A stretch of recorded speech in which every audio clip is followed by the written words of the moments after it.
Hello everyone, good evening guys. This is Sheetal Sharma ma'am and welcome to GA with Sheetal ma'am. This is my official YouTube channel guys.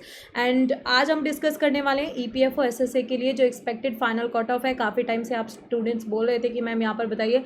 मैंने सारे analysis यहाँ पर आप लोगों के लिए करवाए हैं. बहुत सारी शिफ्ट्स भी मैंने यहाँ पर देखी है कि किस में किस टाइप का यहाँ पर डिफ़िकल्टी लेवल था, क्या ईजी था, कितना स्टूडेंट्स का यहाँ पर अटैम्प्ट्स थे और 5000 से ज़्यादा स्टूडेंट्स ने पोल के ऊपर अपना यहाँ पर जो वोट है वो दिया है कि उनके नंबर ऑफ़ अटैम्प्ट्स कितने थे. उसमें भी ये चीज़ मैंने यहाँ पर कंसिडर की है क्योंकि काफ़ी सारे स्टूडेंट्स यहाँ पर रॉन्ग अटैम्प्ट भी करके आते हैं. तो वो अटैम्प्ट्स यहाँ पर अगर बोल रहे हैं कि बहुत ज़्यादा हैं तो उसकी वजह से भी कट ऑफ थोड़ी सी यहाँ पर हो सकता है कि ऊपर नीचे हो जाए. तो मैंने उसको थोड़ा सा एडजस्ट करके अपनी तरफ से किया है कि कितना कट ऑफ जो है आपका जा सकता है. सबसे पहले पेपर की बात करें तो पेपर एनालिसिस मैं एक बार फटाफट से बता देती हूँ कि इस पेपर के अंदर बहुत सारी चीज़ें गड़बड़ थी, बहुत सारी चीज़ों में फ्लॉज थे. ये पेपर स्टार्टिंग से ही कंडक्ट होने के टाइम से ही बहुत ज़्यादा स्टूडेंट्स का जो माइंड था ना वो बिल्कुल ख़राब हो चुका था. तो ये चीज़ इसलिए मैं बोल रही हूँ क्योंकि इसका इम्पैक्ट बच्चों के एग्ज़ाम के ऊपर देखने को मिला, नंबर ऑफ़ अटैम्प्ट्स के ऊपर भी देखने को मिला. क्योंकि एक चीज़ बहुत ही ज़्यादा सरप्राइजिंग थी वो ये थी कि यहाँ पर जो सेक्शन सीक्वेंस है वो यहाँ पर फिक्स किया हुआ था. यानी इन लोगों ने पहले रीजनिंग, फिर उसके बाद में GA, देन क्वांट और उसके बाद में इंग्लिश के बाद में सबसे एंड में रखा हुआ था कंप्यूटर, जो कि मुझे लगता है सही भी था क्योंकि कंप्यूटर अगर पहले आ जाता तो बच्चे बहुत ज़्यादा टाइम वेस्ट करने वाले थे. लेकिन ऐसा देखने को मिला भी रीजनिंग के अंदर. इन्होंने यहाँ पर सेक्शन तो फिक्स कर दिया और ये भी कह दिया कि एक सेक्शन के बाद में आप दूसरे सेक्शन में तब जाओगे जब इसको पूरा सबमिट कर लोगे, और अगर इस सेक्शन को सबमिट करके जा रहे हो तो दोबारा इस सेक्शन को दोबारा आप रिविजिट नहीं कर सकते हो.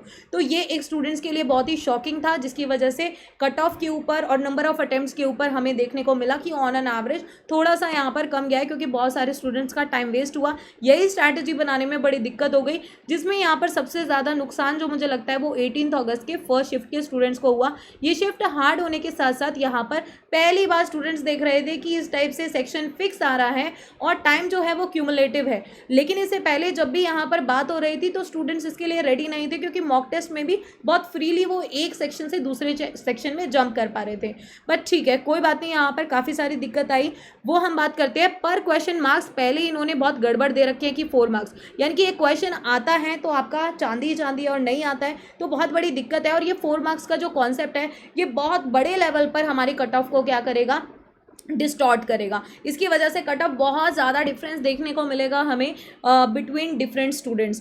नेगेटिव मार्किंग की बात करें, नेगेटिव मार्किंग 1 मार्क की है. तो अगर मान लो तुमने 10 क्वेश्चन यहाँ पर गैस वर्क करके आई हो 10 क्वेश्चन में और 10 के 10 गलत हो जाते हैं, या सपोज तुम 20 क्वेश्चन करके आते हो उसमें से 10 गलत हो जाते हैं, तो ये मान के चलो कि तुम्हारा जो करेक्ट स्कोर है उसमें से 10 मार्क्स तो गए. तो इसकी वजह से भी कट ऑफ हमें नीचे जाने को देखने को मिल सकती है. क्यूमुलेटिव टाइम दिया था और इसकी वजह से बहुत ज़्यादा टाइम वेस्टेज हुआ. टाइम मैनेजमेंट करने में बहुत ज़्यादा डिफिकल्टी फेस करनी पड़ी स्टूडेंट्स को. कई बार बहुत सारे स्टूडेंट ऐसे हैं जो अपना एग्जाम जो है वो टाइम पर फिनिश नहीं कर पाए, या उनके पास में टाइम नहीं रहा आगे के सब्जेक्ट्स को देखने के लिए या उनके अंदर ढंग से टाइम देने के लिए. तो वहाँ पर भी काफ़ी सारे चांसेस हैं कि स्टूडेंट्स ने नेगेटिव मार्किंग अपनी करा ली होगी, यानी कि गेस वर्क बहुत ज़्यादा या जल्दी जल्दी में सिली मिस्टेक्स कर दी होगी. तो उसकी वजह से भी हो सकता है कि यहाँ पर कट ऑफ जो है हमें थोड़ी डिफरेंट देखने को मिले जितना पोल में बताया जा रहा है उस हिसाब से. फिर बात करते हैं स्टेटमेंट बेस्ड क्वेश्चंस. ऐसे थे कि बच्चों को अगर वो क्वेश्चन आता भी था तो इतना इन डेप्थ पूछ लिया था कि यहाँ पर काफ़ी सारे क्वेश्चन स्टूडेंट्स अटेम्प्ट नहीं कर पाए, जो एक वन ऑफ द रीज़न माना जा रहा है कि जिसकी वजह से बहुत ज़्यादा अटेम्प्ट्स बच्चों के नहीं हुए, और अगर हुए हैं तो भी उसमें एक क्वेश्चन मार्क अराइज हो जाता है कि क्या वो सही है कि नहीं. कंप्यूटर सेक्शन सरदर्द बना हुआ था, बहुत ज़्यादा हाई लेवल क्वेश्चन थे. हाई लेवल से ज़्यादा मैं इसको इलॉजिकल कहूँगी क्योंकि SSC एग्जाम में अगर आप इस टाइप के कंप्यूटर के क्वेश्चन एक्सपेक्ट कर रहे हैं कि किसी स्टूडेंट को आते हो, ठीक है, मानते हैं कि आपको लेवल थोड़ा बढ़ाना पड़ता है ताकि कंपटीशन यहाँ पर कम कर सके, बट एटलीस्ट एक लेवल का भी तो कोई एक लॉजिक होता है. आप लॉजिक में रह के उस दायरे में रह के क्वेश्चंस डालेंगे तो समझ में आता है. बट जिस टाइप के क्वेश्चंस बच्चे बता रहे थे उस टाइप से मुझे नहीं लग रहा है कि कंप्यूटर में यहाँ पर ज़्यादा किसी ने ढंग का अटेम्प्ट कर पाया हो. बेचारे जल्दबाजी में अपनी सेक्शनल कट ऑफ को सोच सोचते समझते हुए जल्दबाजी में कुछ भी अटेम्प्ट कराए हैं जिसमें वो 100% श्योर भी नहीं है, फिर भी बड़ी मुश्किल से कोई 4 कोई 5 क्वेश्चन करके आया है, जिसमें मुझे पता है रेयरली किसी का 1 या 2 क्वेश्चन सही निकलेंगे, उसके भी चांसेस मुझे कम ही लगते हैं। वो भी बाद की शिफ्ट में देखने को मिला, कुछ कुछ शिफ्ट में तो एक भी क्वेश्चन अटेम्प्ट करने लायक नहीं था। कैसे बच्चों ने उसको अटेम्प्ट किया है ये वही जानते हैं। नेक्स्ट है यहाँ पर sectional cut off in computer is a major concern. बहुत बड़ा कंसर्न यहाँ पर रहा है कि सेक्शनल कट ऑफ फिर कंप्यूटर में क्या जाएगा, क्योंकि स्टूडेंट्स के हिसाब से जो डेटा जो फीडबैक मुझे मिला है उनके हिसाब से तो कई बच्चे तो ये बोल रहे थे कि मैम एक क्वेश्चन में भी समझ में नहीं आ रहा था। बाद की शिफ्टों में फिर भी थोड़ा बहुत देखने को मिला कि रैम और जो आपके टीबी एमबी वाले क्वेश्चंस आए उसमें फिर भी थोड़ा सा यहाँ पर लग रहा था कि बच्चे अटेम्प्ट कर पाएंगे, लेकिन कंप्यूटर में मुझे लगा ऑन एन एवरेज सभी स्टूडेंट्स का यहाँ पर बेड़ा गर्ग टाइप ही लग रहा था।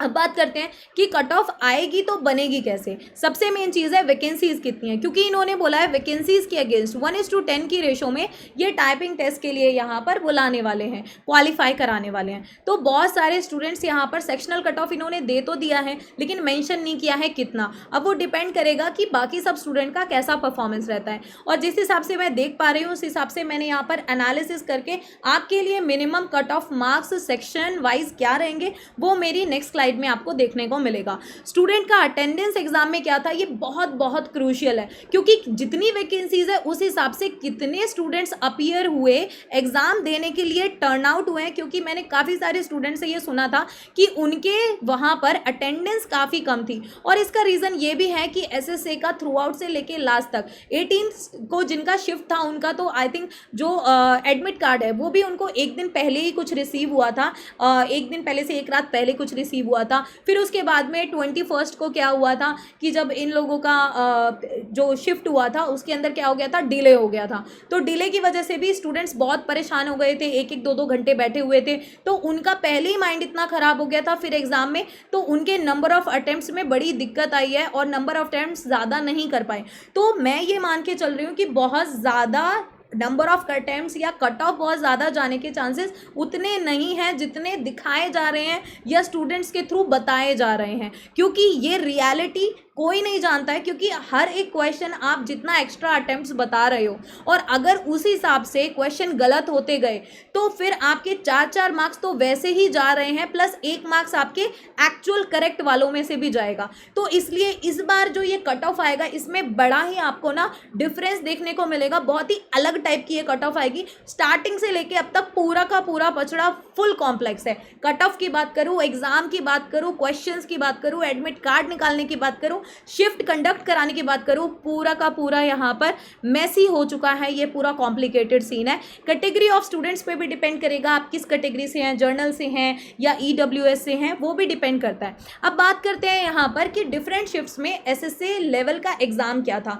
तो मॉरलेसली अगर मैं देखो थोड़ा बहुत सब में ऊपर नीचे है, इसलिए आप ये मान के चलो कि शिफ्ट आपका हार्ड था या ईजी था उसको एडजस्ट कर दिया जाएगा, क्योंकि इन्होंने नॉर्मलाइजेशन का बोला है, नॉर्मलाइजेशन इज देयर, तो एडजस्ट कर दिया जाएगा। जब एडजस्ट करते हैं तो जिनके मार्क्स यहाँ पर या जिनके अटेम्प्ट्स कम होते हैं या जो शिफ्ट हार्डर होती है, जो शिफ्ट थोड़ी हार्ड होती है, तो उसको जर्नली क्या दिया जाता है, उनको वेटेज देके थोड़े से उनके मार्क्स जो हैं वो अप हो जाते हैं, उनके मार्क्स थोड़े से ज़्यादा यहाँ पर अप हो जाते हैं, हाई हो जाते हैं, क्योंकि उनको वेटेज एक्स्ट्रा मिल जाता है, तो इसलिए मार्क्स एडजस्ट हो जाते हैं। तो इस वजह से हो सकता है कि आपका जो कट ऑफ है या ओवरऑल कट ऑफ है इसमें मार्क्स उस हिसाब से आए जो आपका एवरेज स्टूडेंट कर रहा है। डिपेंडिंग यहाँ पर एवरेज स्टूडेंट क्यों मैं बोल रही हूँ, क्योंकि जिनका हार्ड शिफ्ट है उनको इतना एडजस्ट करके एवरेज तक ले जाया जाएगा, ठीक है, जो एवरेज कोई भी नॉर्मल शिफ्ट में बच्चा यहाँ पर अटेम्प्ट करता, ठीक है। अब बात करते हैं यहाँ पर रीजनिंग अगर मैं बात करूँ तो कुछ एक शिफ्ट्स के अंदर रीजनिंग लेंथी आया था, टाइम टेकिंग था, बट ज़्यादातर शिफ्ट्स के अंदर ये मॉडरेट लेवल का था और काफ़ी सारे स्टूडेंट जिनका बहुत अच्छा तैयारी था उनका ये यहाँ पर ईजी टू मॉडरेट के बीच में रहा। जीके की बात करें तो ये हमेशा से सरदर्द वाला सब्जेक्ट रहा है और इस बार इसमें करंट अफेयर्स ना देके स्टैटिक ज़्यादा दिया था, स्टेटमेंट बेस्ड क्वेश्चंस दिए हुए थे, उसमें काफ़ी सारे क्वेश्चंस तो जो थे वो लग पा रहे थे, लेकिन बहुत सारे क्वेश्चन ऐसे भी थे जो बिल्कुल जिनका कोई सर पैर ही नहीं था, या ऐसे क्वेश्चंस थे जो बहुत ज़्यादा इन डेप्थ या डिफरेंट तरीके से पूछे हुए थे। तो ये भी आपका मॉडरेट टू डिफ़िकल्ट देखने को मिला जीके के अंदर। किसी किसी में बहुत ज़्यादा डिफ़िकल्ट था, लेकिन किसी में ये अटेम्प्ट करने लायक था कि यहाँ पर 30 क्वेश्चन में से एटलीस्ट बच्चे यहाँ पर 15-20 क्वेश्चन या 15 तक क्वेश्चन करके आ पा रहे थे जिन्होंने पढ़ा था। अब बात करते हैं यहाँ पर क्वांट की, मैथ्स की, तो ये ईजी टू मॉडरेट के बीच में रहा। कुछ शिफ्ट्स में ये इजी था, कुछ शिफ्ट में कुछ क्वेश्चन मॉडरेट लेवल के थे, कुछ क्वेश्चन बहुत ही इजी लेवल के थे। बात करते हैं इंग्लिश की, तो इंग्लिश भी इजी टू मॉडरेट रहा। अब जिन स्टूडेंट्स का अच्छा तैयारी था ऑब्वियसली बात है उनको इजी ही लगेगा, जिन स्टूडेंट का थोड़ा एवरेज तैयारी था तो उनको लग रहा था कि मॉडरेट है, इतना भी कोई आसान नहीं आ रहा है। लेकिन फिर भी बोला जा रहा था कि थोड़ा सा ज़्यादा ना थ्योरेटिकल था, पैसेजेस थे, और पैसेज में कई बार स्टूडेंट्स ने ये दिक्कत बताई कि पैसेज इतने लेंदी थे कि उनको स्क्रोल करने में काफ़ी टाइम जा रहा था, उसको left right and up down scroll करना पड़ रहा था हर तरीके से, तो उसमें टाइम काफ़ी यहाँ पर वेस्ट हो रहा था स्पेशली पैसेज के अंदर। तो वहाँ पर थोड़ा बहुत टाइम वेस्टेज स्टूडेंट का होता हुआ दिखा, जिसका रिफ्लेक्शन उनके बाकी ओवरऑल नंबर ऑफ अटेम्प्ट्स पर भी गया। ये यहाँ पर इजी टू मॉडरेट था, ठीक ठाक अटेम्प्ट कर पा रहे थे, फिर भी स्टूडेंट इतना ज़्यादा सरदर्द नहीं था। लेकिन असली सरदर्द था आखिरी सेक्शन, क्योंकि ये सीक्वेंस मेंटेन था। पहले रीजनिंग आया था, फिर जीए जीके, फिर क्वांट, फिर इंग्लिश, और फिर सबसे लास्ट में क्या आया था आपका कंप्यूटर यहाँ पर आया था। डिफिकल्ट टू लेंदी। और मैं बात करूँ अगर कि जितने भी स्टूडेंट से मैंने एनालिसिस लिया, जितने भी स्टूडेंट से मैंने सुना, किसी स्टूडेंट ने मुझे ये नहीं बोला कि मैम हम इसको अच्छे से कर पा रहे थे या हमें अपने 2, 3, 4 क्वेश्चंस में भी कॉन्फिडेंस था। वो कह रहे मैम हम करके आए हैं, 5 क्वेश्चन करके आए हैं। मैक्सिमम मैंने एक बच्चे से सुना था जिसने बोला था कि 6 या 7 क्वेश्चन करके आया है वो, लेकिन उसमें भी वो कह रहे थे कि मैम 2-3 तो लगता है कि ठीक हो जाएंगे, बाकी की कोई गारंटी नहीं है। यानी कि इसके अंदर 2-3 क्वेश्चन भी अगर किसी स्टूडेंट के ठीक है तो वो बहुत बड़ी बात है, क्योंकि बहुत ज़्यादा लेंदी था, बहुत इन डेप्थ था। थोड़ा बहुत भी अगर स्टूडेंट को पता है तो इतना ज़्यादा नहीं पता था कि वो का एग्जैक्ट आंसर निकाल सके। फिर भी कुछ स्टूडेंट्स ने अपने दिमाग का यूज करते हुए एलिमिनेशन मेथड से ऑप्शन से डिराइव करने की कोशिश की और उनको वहां पर आंसर भी डिराइव हुआ। अब वो क्या सही लगा के आए हैं या गलत लगा के आए हैं वो खुद भी नहीं जानते हैं और वो बता भी नहीं पाएंगे। रीजनिंग जो है ये पता कब चलेगा, जब आंसर की आएगी। रीजनिंग के अंदर देखो आपके टोटल क्वेश्चंस कितने थे। रीजनिंग के अंदर टोटल क्वेश्चंस यहाँ पर 30 क्वेश्चंस, जीके जीएस के अंदर 30 क्वेश्चंस, क्वांट के अंदर 30 क्वेश्चंस, इंग्लिश के अंदर आपके कितने क्वेश्चंस थे यहाँ पर 50 क्वेश्चंस थे, ठीक है। और कंप्यूटर के अंदर आपके 10 क्वेश्चंस थे। अब 50 क्वेश्चंस यानी कि 200 मार्क्स, हर एक क्वेश्चन 4 नंबर का। सेम चीज़ यहाँ पर 30 क्वेश्चन मतलब 120 मार्क, और ये सारा कुछ ये आपके मार्क्स हो गए। अब बात करते हैं यहाँ पर एक्सपेक्टेड सेक्शनल कट ऑफ जो है क्या जा सकती है। देखो 120 मार्क्स का है तो हम मान के चलते हैं ऑन एन एवरेज कम से कम वहाँ पर ऐसे स्टूडेंट्स तो होंगे जिन्होंने रीजनिंग में 10 से लेके 15 के बीच में क्या किए होंगे, उनके नंबर ऑफ अटेम्प्ट्स गए होंगे आउट ऑफ 30 में से 10 से 15 अटेम्प्ट्स वहाँ पर गए होंगे। तो अगर मैं इधर एवरेज निकाल के लाती हूँ तो मेरा 30 to 33 मार्क्स के बीच में मुझे लगता है कि रीजनिंग का कट ऑफ जाएगा। 35 मार्क्स तक भी जा सकता है ये, क्योंकि रीजनिंग में ज़्यादातर स्टूडेंट्स को प्रॉब्लम नहीं आया था। बहुत सारे बच्चे कह रहे थे कि मैम हमने 30 क्वेश्चन में से 20 अबव किए हैं, कुछ बच्चे बोल रहे थे 22, 25 अबव भी किए हैं। देखो 20 अबव अटेम्प्ट करने का मतलब है कि 2-4 गलत भी हो सकते हैं, वो पॉसिबिलिटी लेके चलते हैं। तो उस हिसाब से यहाँ पर 30 to 35 मार्क्स का सेक्शनल कट ऑफ जाता है। सेक्शनल कट ऑफ बहुत ज़्यादा नहीं जाता है, इनफैक्ट आपका ऑन एन एवरेज कम ही जाता है। बात करते हैं जीके जीए की, तो इसके अंदर मैं मान के चल रही हूँ कि 30 में से कम 10 क्वेश्चन तो किसी स्टूडेंट को आते होंगे, उसने किए होंगे, कुछ उसने नेगेटिव भी किए होंगे जीए के अंदर एक्स्ट्रा अटेम्प्ट करने के चक्कर में, तो वो भी उसके मार्क्स से डिडक्ट हो जाएंगे। तो ये सब कुछ मिला के भी मुझे लगता है on an average sectional cut of GA GK का जो है 23 से 30 मार्क्स के बीच में होगा, और हो सकता है 23 से 25 मार्क्स के बीच में भी हो। फिर बात करते हैं क्वांट की, तो क्वांट में मुझे लगता है कि उतना ज़्यादा प्रॉब्लम स्टूडेंट्स ने नहीं बताया जितना रीजनिंग में बता रहे थे कि मैम लेंथी है, थोड़ा कैलकुलेटिव है, थोड़ा टाइम कंज्यूमिंग है, और क्योंकि रीजनिंग में ऑलरेडी काफ़ी टाइम वेस्ट हो रहा था स्टूडेंट्स का, तो मैं मान के चल रही हूँ कि 35 से लेकर 40 मार्क्स के बीच में आपका सेक्शनल कट ऑफ हो सकता है। वर्स्ट केस सिनेरियो में 30 भी जा सकता है, लेकिन 35 से 40 मार्क्स के बीच में रहेगा।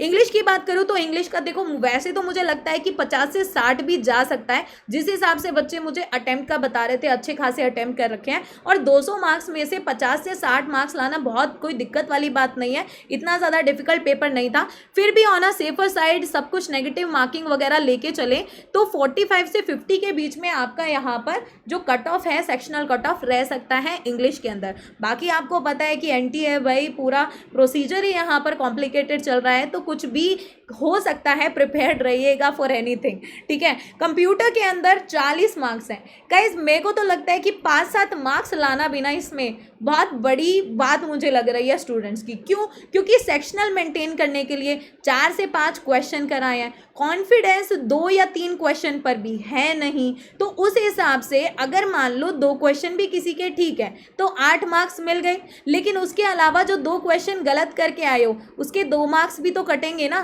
तो 6, और हो सकता है 3 क्वेश्चन गलत करके आए हो तो 3 मार्क्स कट गए, यानी कि 5। तो मुझे लगता है 5 से 7 मार्क्स के बीच में आपका जो यहाँ पर कट ऑफ है ये रह सकता है कंप्यूटर का, ठीक है। और मैं क्वाइट श्योर हूँ कि 10 से ज़्यादा तो नहीं जाएगा, और यहाँ पर 5 से नीचे जा सकता है, इसका मैं कह सकती हूँ कि 5 से नीचे हो सकता है वर्स्ट केस सिनेरियो में, लेकिन 10 से ऊपर नहीं जाएगा कंप्यूटर का sectional cut off, that is quite sure. 8-10 max to max है, अदरवाइज मेरा प्रेडिक्शन यही है कि भैया 5 मार्क्स भी चला गया ना इसका सेक्शनल कट ऑफ, क्योंकि बहुत कम अटेम्प्ट है, स्टूडेंट्स ने ना के बराबर अटेम्प्ट किए हैं, कोई स्टूडेंट तो लास्ट तक पहुंच भी नहीं पाया था। अब देखो अगर सेक्शनल कट ऑफ होता है तो बहुत सारे स्टूडेंट्स जो हैं वो कंप्यूटर की सेक्शनल में ही आउट हो जाएंगे। सुनकर बुरा लगेगा, सुनकर अजीब सा लगेगा, मुझे बोलने में भी बुरा लग रहा है, बिकॉज मैं नहीं चाहती कि मेरा कोई भी स्टूडेंट ऐसा हो जो यहाँ पर आउट हो, लेकिन स्टिल वही बात है, अगर सेक्शनल कट ऑफ लाते हैं, उन्होंने तो ये सारा कुछ किया ही इसलिए, ये पूरा का पूरा यहाँ पर फ्रेमवर्क बनाए इसलिए ताकि लोगों को आउट कर सके कॉम्पिटिशन से, कॉम्पिटिशन कम कर सके, और उनको जो 1:10 का रेशो बुलाना है ना वो यहाँ पर मेंटेन कर सके। अब देखते हैं यहाँ पर ओवरऑल कट ऑफ जो है वो कितनी जा सकती है एक्सपेक्टेड। जर्नल की मैं बात करूं तो मुझे लगता है यहाँ पर 390 से 420 के बीच में हो सकती है, क्योंकि नॉर्मलाइजेशन अगर होगा, जिनकी हार्डशिप थी तो उनके थोड़े मार्क्स यहाँ पर अप होंगे, तो मुझे लगता है 390 से 420 के बीच में वेरी करेगी आपकी जर्नल की कट ऑफ। इससे ज़्यादा मुझे नहीं लगता है जाएगी, कम हो सकता है बट ज़्यादा मुझे नहीं लगता है कि बहुत ज़्यादा जाएगी। ये 420 से 425 तक जा सकती है, but I don't think so बहुत ज़्यादा जाएगी, क्योंकि स्टूडेंट्स का मेरे को पता है ना कि क्या फीडबैक है, बहुत सारे नंबर ऑफ अटेम्प्ट किए हैं, उसमें उनको भी नहीं पता है कि कितने गलत करके आए, कितने सही करके आए। फिर बात करते हैं यहाँ पर ओबीसी की, तो ओबीसी जो है उनका 380 से 410 के बीच में, क्योंकि बहुत ज़्यादा डिफरेंस नहीं होता है आपका जनरल कैटेगरी और ओबीसी कैटेगरी के अंदर। हाँ, आपको SC ST और EWS थोड़ा सा स्लाइटली नीचे रहता है EWS का, किससे? ओबीसी से। तो ये EWS जो है ये 375 से 395 के बीच में आपका हो सकता है। कई बार तो क्या होता है कि EWS जो है वो ओबीसी से ज़्यादा का उनका कट ऑफ चला जाता है, वो डिपेंड करता है कि कितनी कैटेगरी में कितने स्टूडेंट देने आए थे इस एग्जाम को, ठीक है। तो वो प्योरली बेसिस किसके ऊपर है, कितने स्टूडेंट्स अपीयर हुए, कौन सी कैटेगरी के थे, कितना अटेम्प्ट करके आए। तो यहाँ पर फिर भी अगर हम एक्सपेक्टेड मान के चले तो SC के अंदर 330 से 350 के बीच में, ST के अंदर 320 से 340 के बीच में, और EWS जो है उसके अंदर 375 से 395 के बीच में मुझे लगता है कि ये जो कट ऑफ है ये कहीं ना कहीं इधर वेरी करेगी। बट इसके अंदर अभी बहुत सारी चीज़ें हैं जो हमें जानने की ज़रूरत है, जो अभी SSA के पार्ट पे की जाएंगी, NTA यहाँ पर करेगा।